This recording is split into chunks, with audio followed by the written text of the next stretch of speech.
Aujourd'hui, on a une bonne nouvelle pour tous les salariés. Pourquoi tu rigoles? On a une bonne nouvelle pour vous, pour tous les salariés, en fait. Alors, quelle est cette bonne nouvelle, Yann? Parce que c'est bientôt là, je crois que c'est le 1er juillet, non? Oui. Le 1er juillet va entrer en vigueur le nouveau congé supplémentaire de naissance. Je suis d'accord. Voilà. Alors, qu'est-ce que c'est? Le nouveau congé supplémentaire de naissance, c'est que pour toute personne qui, disons, vient d'avoir un enfant, vous aurez le droit, maintenant, vous aurez la possibilité, c'est pas obligatoire de le prendre, vous en aurez la possibilité. Vous aurez le droit donc de prendre 2 mois, jusqu'à 2 mois supplémentaires, c'est-à-dire en plus de vos congés parentaux qui existent déjà. Donc, c'est pas quelque chose qui vient compenser ou supprimer un congé. Tous vos congés qui existent déjà, ça vient en complément. Ils restent tels quels et ce congé-là vient se rajouter dessus. Donc, vous aurez la possibilité de prendre 2 mois, enfin, un peu dans les dispositions que vous voulez. Est-ce que vous voulez prendre 1 mois là, 1 mois plus tard? Tout ça, ça dépendra de vous. Il y a des choses qui restent encore à déterminer, notamment, on va dire quoi, l'intervalle de temps après la naissance, durant lequel vous pouvez prendre ce congé. Ce n'est pas encore défini ça dans les textes de loi, mais ça va venir. Mais en gros, vous aurez ces 2 mois-là que vous pourrez prendre en plus de vos congés qui existent déjà pour, disons, vous occuper de vos enfants. Tout Et ça. c'est important de le souligner, 2 mois pour chaque parent. Pour chaque parent, exactement. C'est pas que pour la mère ou que pour le père, ou c'est pas 2 mois. Pour les deux, genre une sorte de quota que vous devez vous partager. Non, c'est bien 2 mois. Pour chaque parent. Ouais. Voilà. Et oui, il faut noter aussi que pendant ces 2 mois-là, vous serez, pendant le premier mois, payé à, je crois que c'est 70%. 70% du salaire mois, et 60% le deuxième mois. Donc, bon, pour moi, je pense que c'est une bonne nouvelle. Hein. C'est une bonne nouvelle pour les parents, pour les enfants surtout, pour les femmes beaucoup aussi. Parce que, bon, même si, bon, les gens pourront un peu ajuster, prendre les congés comme ils veulent, mais disons, ça donne la possibilité, par exemple, au père d'être un peu plus présent les premiers jours, le premier mois, les premiers mois après la naissance de l'enfant pour venir en aide à la mère qui récupère quand même de l'accouchement, qui est un événement, disons, quand même assez traumatique. C'est pas anodin comme événement. Mais bon, encore une fois, ça a la discrétion de chacun de savoir comment vous positionnez tout ça. C'est une bonne nouvelle. Mais oui, c'est une très bonne nouvelle. Mais merci pour l'information, Yann. Donc, pourquoi on fait ce podcast, en fait? Merci. On peut y aller, là, c'est bon, là? Ah, mais non. Merci, c'est une bonne nouvelle. Non, mais Agathe, comme toi, on donne la nouvelle d'abord et ensuite, on va venir au sujet du podcast. Ah, d'accord, ok. Parce que vous imaginez bien, ici, on parle du monde du travail. On parle de vous, on parle de nous. On parle des choses qui nous interpellent. Ok. Le monde du travail. Et donc, je ne sais pas si vous vous rendez compte, mais les femmes qui partaient déjà en congé maternité pendant plus ou moins longtemps, elles étaient pénalisées un peu dans le monde du travail. Là, maintenant, tout le monde va partir genre 2-3 mois et ça ne vous interpelle pas. On en parle dans cet épisode.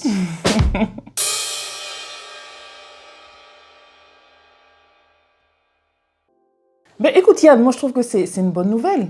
Tu parlais de pénalité là, des femmes qui tombent enceintes liées, je suppose, à leur expérience au sein de l'entreprise. Oui, non mais je reviens déjà parce qu'on en a parlé dans un épisode. Oui, on a déjà parlé dans un épisode, je me rappelle. Ou même Agathe nous racontait l'histoire d'une de ses anciennes collègues. Qui, on va dire, était à un poste, disons, de responsabilité intermédiaire dans une entreprise. Tout à fait. Où elle performait bien, travaillait bien. Et il y a eu une création de poste de direction. Et c'est à elle qu'on voulait confier, en fait, cette responsabilité. Tout à fait, ce nouveau poste-là. Et le jour où, disons, son directeur la convoque, l'appelle, voilà, comment ça va, etc., ainsi de suite, et lui dit... C'est à toi qu'on veut confier cette responsabilité-là. Elle fond en larmes. C'est ce que tu avais dit, Agathe. Oui, bien sûr. Elle fond en larmes devant le directeur qui ne comprend pas la situation. Mais pourquoi? Vous n'en voulez pas et tout, mais pourquoi? Dit, j'ai appris il y a quelques jours que je suis enceinte. T'imagines la violence psychologique, ça? Donc, rendez-vous compte, on vient de lui annoncer qu'elle va être promue à un poste de direction. Et elle pleure. Et elle pleure pas de joie parce qu'elle est enceinte et qu'elle se dit c'est raté. Exactement. On en est encore là. Bon, heureusement, de ce que Aga me confirme, il y a eu un disons bel que elle a reçu l'appui de son directeur qui lui a fait comprendre que on s'en que ça ne fout, posait aucun c'est problème. pas un problème. Bien sûr. Elle prendra le poste, elle ira À son retour. toucher, Ouais. et elle revient, Ouais. elle fait le job, que c'est elle qui veut à ce poste-là et que ce poste-là l'attendra. Et elle a eu ce fameux poste. Elle a eu ce poste, elle a pu Exactement. bosser et voilà. Et tout va Mais pour le mieux. vous rendez-vous compte que c'est là, en fait, c'est de là que vient ce terme pénalité dont je parle. Là. Ouais. Si elle avait été dans une entreprise un peu moins bien, ou avec des supérieurs un peu moins Bienveillant, on va dire. bienveillants, Ouais. peut-être qu'elle aurait perdu ce poste-là. Moi, il y a une anecdote que j'avais donnée où justement c'est une collègue, la collègue à une amie qui, je crois qu'il travaillait en cabinet d'audit D'accord. et qui, enfin, pareil, qui a appris qu'elle était enceinte et qui demandait à ses proches collègues en fait s'il fallait qu'elle annonce là maintenant. Et ses collègues lui disaient non, ne fais pas ça. Attends, dans quelques semaines là, on va annoncer les passages de grade. Attends d'abord qu'on annonce ton passage de grade, Ouais. ton augmentation de salaire. Et une fois que ça c'est fait, si tu veux, là maintenant, tu vas dire à la RH pour que toute la partie administrative s'enclenche. C'est dur. Mais hein. attends d'abord. Vous vous rendez compte, en fait, c'est que elle a peur. C'est qu'il y a dans l'esprit justement de ces dames-là, et elles ont raison de le penser parce que c'est une réalité malheureusement. Le fait qu'elle soit enceinte, si ça se sait, ça peut la pénaliser pour le passage de grade. C'est-à-dire que peut-être qu'on avait prévu de la faire passer en grade et on ne va plus le faire parce qu'on va se dire qu'elle va disparaître pendant 4, 5, 6 mois. On aura besoin d'elle, elle ne sera pas là. Exact. Donc, non, vaut mieux la garder à son même niveau. Ouais. Et puis, des fois, on a tendance à favoriser les hommes dans ce cadre-là parce qu'on part du principe que eux ne vont pas s'absenter dans un laps de temps énorme. Et donc, la question de la pénalité que je me pose, et que je pose du coup à Agathe, c'est une bonne nouvelle. Oui. C'est une très bonne nouvelle. Et pour les familles, pour les femmes, pour les hommes, pour les enfants, il faut profiter de ce congé-là. Bien sûr, oui.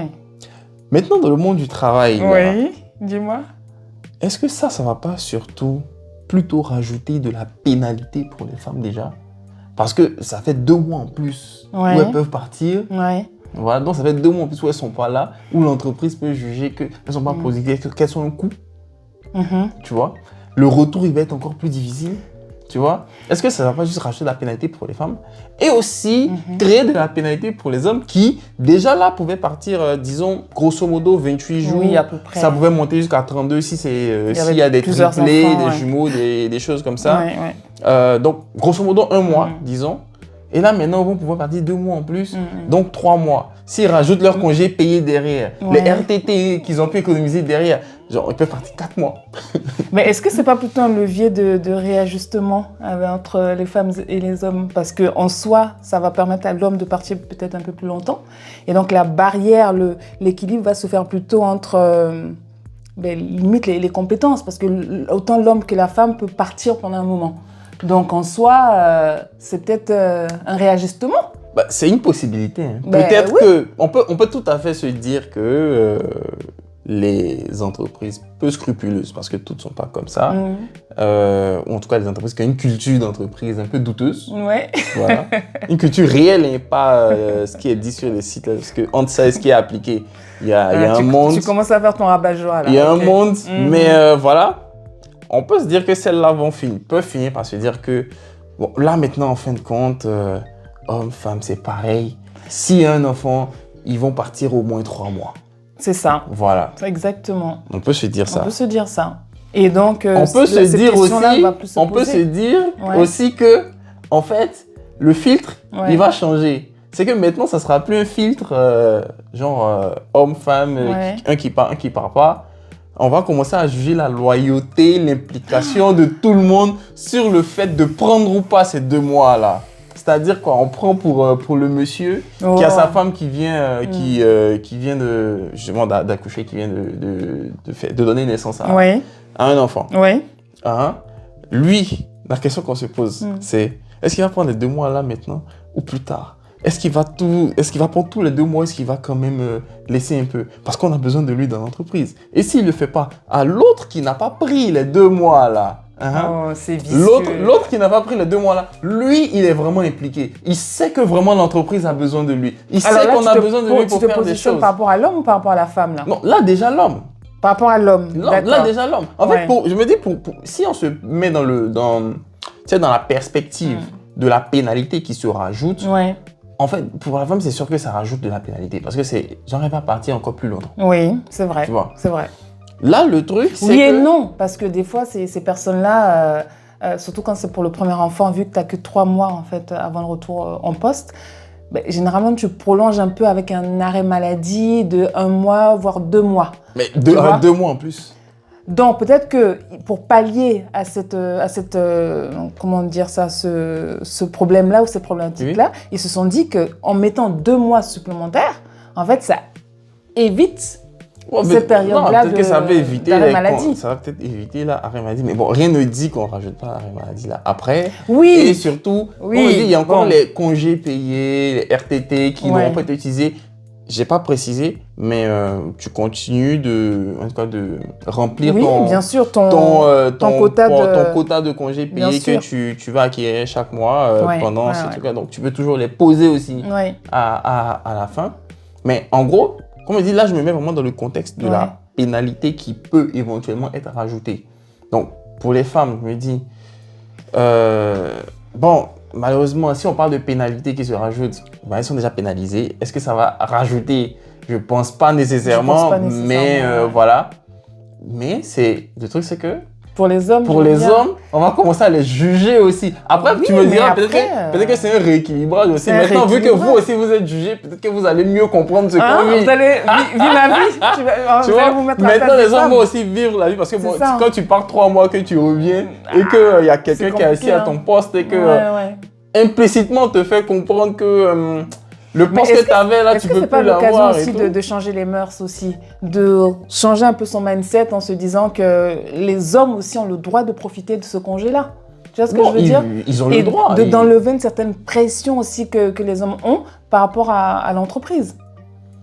Ça, c'est dans l'application, c'est la société, c'est les entreprises. Comme on dit, c'est vraiment comment la culture d'entreprise va s'exprimer vis-à-vis de cela. C'est ça qui va déterminer quoi.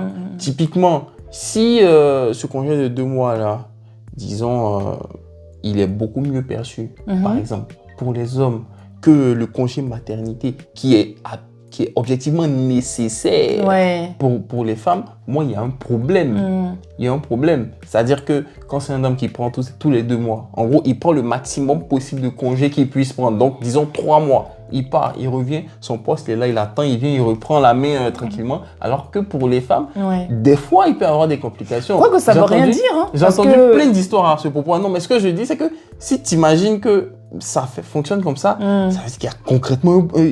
Il y a un problème incroyable dans la société, en fait. Sûr. Tu vois. Par contre, même si c'est tout aussi mauvais, si tout le monde se retrouve dans disons, entre griffes, la même merde, c'est-à-dire que tu pars 3 mois et quand tu reviens, le remplaçant qui était là à ton poste, en fait, il ne veut plus partir.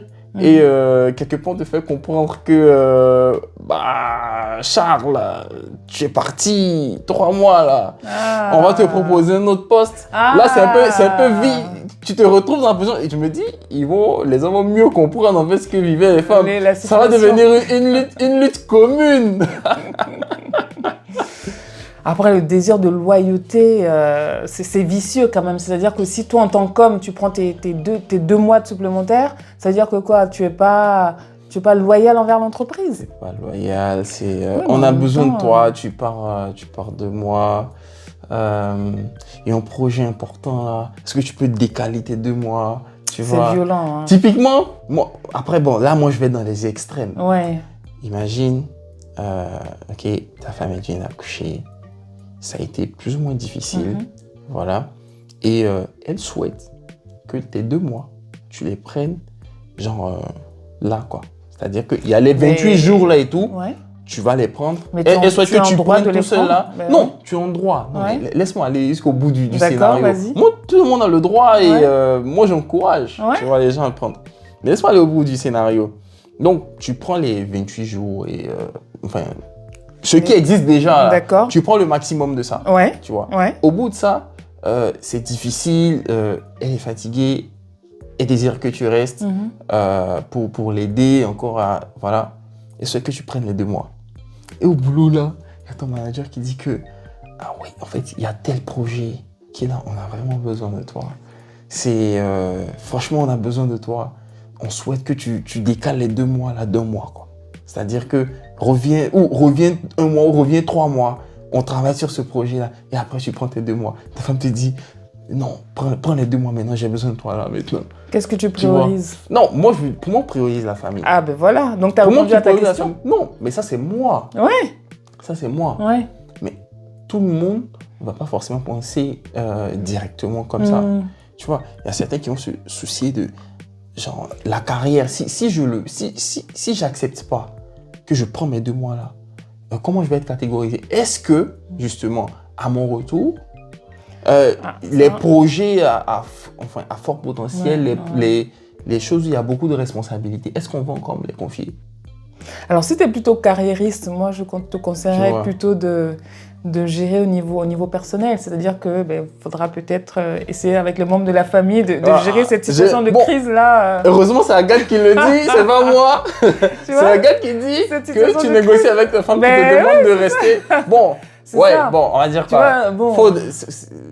Faut communiquer, faut communiquer et tout, mais à voir quoi. Mais en soi, c'est délicat parce que ça crée la délicatesse, une pression supplémentaire. Ça va créer une pression supplémentaire. Et comme je prends ce cas que je juge extrême, je ne sais même pas à quel point c'est extrême, mais moi, je suis convaincu qu'il y a des gens qui vont en fonction de l'environnement de l'entreprise où tu es, il y a des choses qu'on n'a pas besoin de te dire en fait. Tu sais. Ou quelque part, tu le supposes en fait. Exactement. Tu vois. Tu le supposes parce que tu vois qu'est-ce qui s'est passé lors de telle crise avec telle personne, lorsqu'ils ont licencié telle personne, qu'est-ce qui s'est passé, lorsque telle personne est partie, qu'est-ce que la personne a raconté par rapport à ce qui s'est dit avec les ressources humaines. En fait, en fonction de tout ça, il y a certains à qui on n'aura même pas besoin, qui vont se poser la question eux-mêmes, en fait, qui vont prendre la charge mentale là, automatiquement. C'est vrai, c'est vrai. Tu vois, qui vont hésiter à prendre. Parce que, il y a tel projet qui arrive et je ne serai pas là, je vais rater le truc. En fait, le truc, c'est que pour les femmes, d'une certaine façon... Ne dis pas que c'est inné. Hein. Non, je ne parle pas d'inné, c'est même pas là que je partage. Je dis que pour les femmes, le congé de base de maternité, là, limite, naturellement, c'est comme si elles n'ont presque pas le choix. Oui. Enfin, elles n'ont pas le choix, bien sûr. Parce que, en fait, comme je dis, c'est un événement qui est... C'est un peu traumatique, quoi. Oui, bien sûr. Donc, elles ont besoin de repos. Là, je ne parle même pas de la partie où il faut s'occuper des enfants et tout, nana. Ça, c'est autre chose. Mais elles ont besoin de reposer leur corps. Mais c'est bien que tu dises ça, qu'elles ont besoin de repos. Donc, parce que l'homme, justement, peut être un suppléant à ce repos-là. Mais je me dis, c'est l'intérêt de ce truc-là. Mais justement, ça crée... Ça vient avec tout ce dont on est en train de parler là, en fait, quoi. Tu vois. Et tout ça, moi, ça me questionne parce que ce que ça va faire ressortir, pour moi, dans certaines entreprises, c'est quoi la véritable culture, en fait, de cette entreprise. Exactement, ouais. Je pense, moi, sincèrement, que certains hommes vont vivre ce que beaucoup de femmes ont vécu jusqu'à présent et vont peut-être un peu mieux comprendre de quoi il s'agissait, tu vois, parce qu'ils l'auront vécu. Tu vois. Et tu n'abordes même pas le sujet, tu sais, de la réorganisation interne au sein de l'entreprise, avec les personnes qui n'ont peut-être pas d'enfants ou qui doivent assurer l'intérim. Oui, Imagine cette carence-là assez importante. Ça, je me dis que, ceux qui sont aigris un peu, ils vont beaucoup plus souffrir du fait que les autres partent de moi. C'est ça, exactement. Mais bon, Tu vois, mais en gros, tu vois, en fait, ça a pour moi, une fois que ce truc sera rentré en application, Ouais. que les gens vont véritablement commencer à s'en servir. Tu vois, c'est-à-dire que les hommes prendront leurs 2 mois, Ouais. soit à la fin, juste après la naissance. Enfin, je dis juste après la naissance, mais c'est à la fin des congés qui existent déjà. C'est vrai, ils prendront les congés de base, plus les 2 mois. Oui. Tu vois, ils auront la capacité là maintenant de vivre Ce que nous, ce que les nous avons femmes vécu. vivent depuis longtemps. Et donc, du coup, peut-être de mieux comprendre. Oui. Ça va faire ressortir beaucoup de choses des cultures de certaines entreprises. C'est clair. Ça va faire ressortir beaucoup de choses de ce que la société a réellement en elle actuellement. En fait, je suis d'accord. Sur ces aspects-là, ça va faire ressortir beaucoup de choses sur le monde du travail actuel. Ouais.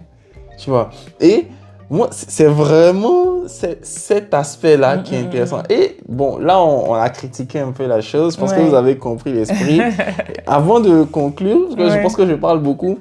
Non, c'est un sujet qui t'inspire. En fait, je me dis, il y a beaucoup de questionnements d'un point de vue social, tout ce que ça va engendrer. Je vais même au-delà, tu vois, le questionnement de tout ce qui est écart de salaire. Des fois, on disait que c'était parce que la femme était susceptible d'avoir des enfants. Mais justement, mais quand on parle de pénalité, tout ça, là, il y a tout ça dedans. Exactement. Au niveau des augmentations. Donc, du coup, est-ce qu'on augmente ou est-ce qu'on promeut de la même façon un monsieur qui a déjà 4 enfants et qui a passé la quarantaine, on se dit que lui... voilà, c'est bon, c'est fini, il va plus en faire, tu vois. Parce que peut-être qu'il a des enfants qui sont déjà grands, on se dit qu'il va plus en faire. Et un petit jeune, certes dynamique, mais qui est jeune marié, 30 ans, qui est dans une configuration, disons, plus ou moins classique. Parce que je précise aussi que même je crois que ça s'applique aussi pour tout ce qui est adoption, tout ça. Oui, bien sûr. Tu vois. Est-ce que donc on va promouvoir, augmenter quelqu'un qu'on sait qui a un risque d'enfant, parce que là maintenant ça va être hommes et femmes, tout confondu. Franchement, je trouve que c'est bien. Tout confondu. On est tous sur la même longueur d'onde. Est-ce qu'ils vont promouvoir de la même façon comme ça? C'est que maintenant concrètement le profil ça sera plus homme-femme, ça sera risque d'enfant. Risque d'enfant ou pas. Parce que potentiellement les deux peuvent s'absenter 3 mois. 3 mois. Minimum. Exactement, tu vois. Donc là, et tu vois, c'est pas mal. C'est là où je me dis qu'en termes de culture d'entreprise, il y a beaucoup de choses qui vont sortir. Mais en fait, ça doit être une question qu'on doit plus poser en fait. En termes de carence, mais l'idéal, ce serait que ça fasse qu'on se pose plus cette question. Ben oui. Et que cette pénalité-là disparaisse, tu vois. Mais moi, ma crainte, c'est que en fait, ça va pas disparaître. Ça va rajouter de la pénalité côté homme et augmenter la pénalité côté femme. Et tu vois, ceux qui n'ont... Je sais pas, en fait, la société ne me donne pas l'opportunité à moi de voir les choses très positivement, tu vois. Mais sinon, ce que tu dis est possible aussi, tu vois. Et maintenant, peut-être pour aller vers la fin, parce que je pense qu'on a été un peu long là. Il n'y a pas si longtemps que ça, le président de la République parlait de réarmement démographique. Ce congé-là, ce besoin qu'il y avait de plus déjà de congés pour les femmes dans l'intérêt des enfants. Bien sûr.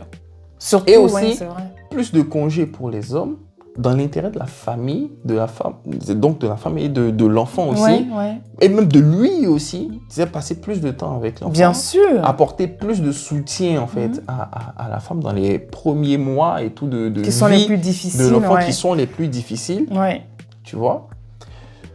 Ça fait longtemps en fait il y a ce besoin-là. La France a souvent été comparée à d'autres pays d'Europe, du monde à ce niveau-là. Surtout les pays nordiques. Rien ne se passe. Et là maintenant ça passe.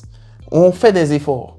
Alors qu'on parle de réarmement démographique. Est-ce que c'est pas une façon détournée d'encourager les gens à faire des enfants? Faites des enfants, c'est ça. Vous avez 2 mois de plus, procréer, faites réarmer démographique. Moi, je vais même plus loin. Dans certaines entreprises, ils ont, les personnes ont des primes en fait à la naissance. C'est-à-dire que pas les gens qui accouchent et qui vont avoir un enfant, mais les personnes qui restent en entreprise, là-dessus, en intérim. Oui. En fait, j'ai rencontré une PDG comme ça qui disait que la plupart des collaborateurs râlaient parce qu'il y avait beaucoup de gens qui partaient à cause de congés de naissance, de maternité. Et donc, du coup, ça désorganisait l'entreprise. D'accord. Et cette PDG-là, elle s'est dit, écoute, le nœud du problème, c'est que les gens partent, c'est ça? C'est l'argent. Et que ça désorganise l'entreprise. Maintenant, ce que je vais faire dans ma politique, je vais proposer des primes à la naissance, pas aux personnes qui partent, mais aux personnes qui restent. Non, aux personnes qui restent, tu veux dire ceux qui vont suppléer, en fait, c'est-à-dire qui vont prendre la charge de travail de la personne qui part en congé. Ça. Donc, elle a décidé donc eux, ils vont commencer à encourager, allez, faites des enfants, partez là. Ils n'ont jamais été aussi heureux. Et comment te dire que le bien-être au travail était à son paroxysme. Bon, je pense qu'on était assez long là. Donc, franchement, c'est un sujet qui t'a vraiment inspiré. Mais moi, je me suis posé la question, je me dis, non, mais en fait, là, soit ça va équilibrer, soit ça va encore plus pénaliser tout le monde. Bon, à voir. Ouais. À voir. Je suis peut-être un peu négatif. C'est négatif parce que moi, je trouve que c'est un bon tremplin pour changer les mentalités et pour amorcer, en fait, un rééquilibrage social au sein de la société. Entre les femmes et les hommes par rapport à la pénalité de naissance. Et ça permet aussi de vous mettre à notre place et de comprendre nos réels difficultés en entreprise. Tu sais, après, si l'application de cette règle et l'utilisation effective par les hommes fait qu'on se dit, finalement, s'il y a un enfant qui naît, ils vont tous partir au moins 3 mois. Donc, il n'y a plus de pénalité à donner. Ils sont tous pareils, c'est la même chose. Finalement, les hommes, ils ne vivront pas l'effet de retour où tu viens, il n'y a plus ton poste, on ne veut plus de toi. C'est ça. Voilà. Donc, finalement, si tu veux qu'ils vivent ça, il faut que la pénalité existe. Je me fais des jeux d'esprit là. Non, mais franchement. Mais ce qui est bien, c'est que l'homme comme la femme peuvent prendre au moins 3 mois, 4 mois, voire 5 mois. En fait, de congés parentaux, et ça, à terme, objectivement, pour moi, c'est vraiment une très bonne nouvelle. C'est une bonne chose. C'est quelque chose qui est vraiment, pour moi, dans l'intérêt de l'enfant, dans l'intérêt de la famille aussi, en fait. Ça permet à l'enfant d'être pendant 1 an dans son cocon familial. D'avoir la possibilité, pendant 1 an, d'avoir au moins un parent à ses côtés. Enfin, d'avoir au moins un parent à ses côtés pendant longtemps, quoi, voilà. C'est top.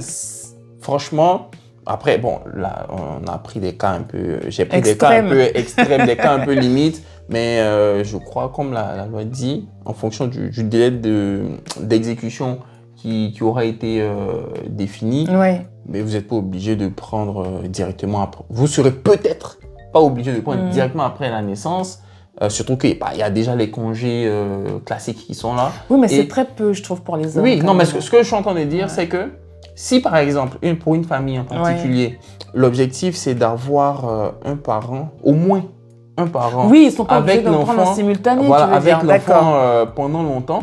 C'est-à-dire que madame, par exemple, peut commencer par prendre ses congés, le maximum possible ses congés maternité. Après, elle retourne au travail. Le mari prend 1 mois, par exemple. Ensuite, elle reprend 1 mois. Je suis d'accord. Après, il reprend encore 1 mois. Et elle aussi reprend C'est génial. Reprend 1 mois, tu vois. Et ça permet d'avoir un parent avec l'enfant pendant 8 mois au moins. Plus de 6-8 mois, en fait. C'est top. Et ça, pour l'enfant, je me dis que c'est top pour l'enfant, en fait. C'est génial. C'est top pour l'enfant. Et dans cet esprit-là, c'est vraiment quelque chose de bien. Ça sera a priori modulable. Vous pourrez l'utiliser comme vous voudrez. Et je me dis, franchement, n'hésitez pas, servez-vous-en. C'est dans votre intérêt, c'est dans l'intérêt de la famille, c'est dans l'intérêt de l'enfant. Et à terme, c'est une bonne nouvelle. En dépit de tous mes jeux d'esprit là. Franchement, non, mais vraiment. Monsieur négatif. Alors vous, du coup, qu'est-ce que vous en pensez? Est-ce que comme Yann, là, vous pensez que ça va être complètement négatif et ça va créer des écarts énormes pour les 2 parties? Ou vous pensez plutôt que c'est une bonne chose, surtout pour l'enfant? Et puis après, faut changer la mentalité de la société, de la culture, et puis faire en sorte que ce soit adopté et que ce soit ça va être adopté. La routine, en fait. Moi, je veux poser la question différemment. Quoi? Parce que je veux rester dans la polémique. Il n'y a pas une histoire de loyauté ou pas. Non. Est-ce que vous pensez que ça va rajouter de la pénalité pour tout le monde, en fin de compte, à ce niveau-là? Quoique ce soit toujours dans les biens, dans l'intérêt de la famille et de l'enfant et tout. Professionnellement parlant, est-ce que ça va rajouter de la pénalité pour tout le monde? Ou est-ce que, en fin de compte, ça va permettre d'éliminer complètement cette pénalité-là et de se dire que, franchement, tu me rejoins là. Ils vont tous partir. Donc, à quoi bon dire que oui, tel va partir en congé maternité, congé paternité. Il n'y a plus de questions à se poser. Il n'y a plus de questions à se poser à ce niveau-là. C'est ça. Tout le monde est au même pied d'égalité et c'est bon. Et puis c'est bon. Voilà. Est-ce que vous pensez que... Dans quel sens pensez-vous que ça va basculer? Je suis curieux d'avoir... Nous sommes curieux d'avoir votre réponse à cette question-là. Merci de nous avoir écoutés. C'était Agathe et Yann pour le Canap. À bientôt. Salut.